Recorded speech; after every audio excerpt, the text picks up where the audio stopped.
خوای گەورە دەفەرمێ ئەو مەلایکانەی کە عەرشی خوای گەورەیان هەڵگرتووە و ئەوانشی کە لە دەوروبەری عەرشی خوای گەورەدا دەسوڕێنەوە لەو دەوروبەرەدان هەر هەمویان بەڕاستی خوای گەورە و میهرەبان ڕێزێکی تایبەتی لێیان گرتووە، زۆر لە خوا نزیکن، بەڵام لەگەڵ ئەوەشدا خوا ڕێزێکی تایبەتیشی لە ئێمە گرتووە، فەرمانی بەوان کردووە، چونکە بەبێ فەرمانی خوا ئەوان یەک شتێک ناکەن.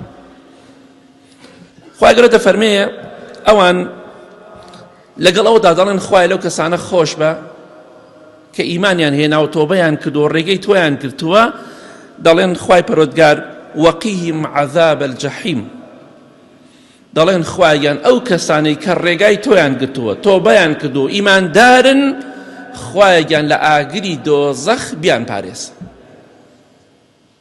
واللهی خۆت ئەو دوعایە بکەی لەوانەیە بڵێ خوا قبوڵی نەکات لێم، بەڵام دڵنیا بە مەلایکەی خوا دوعا بکە، ئەو مەلایکانەی کە لە خوا ئەوەندە نزیکن، ئەوەندە گەورە و زەخمن، سەلامی خوایان لەسەر بێ، ئەڵێن خوایان فڵان کەس و فڵان کەس و فڵان کەس لە جەهەنەم پارێز،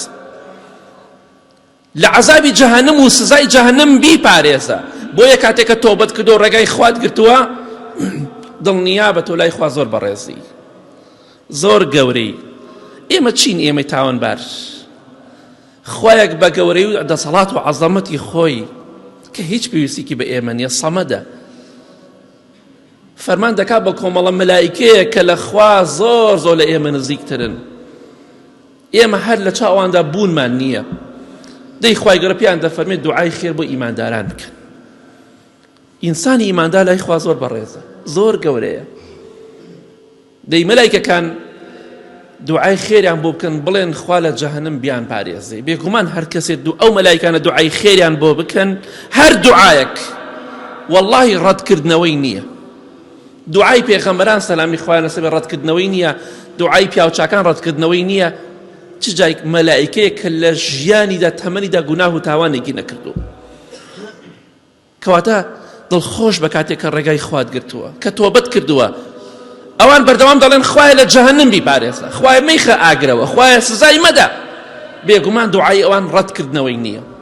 جا خۆشبەختی بۆ ئەو کەسەی کە تۆبەی ڕاستەقینەی کردووە، ڕێگای خوای گرتووە و دینداری دەکا، دڵنیا بە هەموو کاتێ مەلایکانی خوا دوعای خێر بۆ دەکەن، تۆ ئاگات لێی نییە.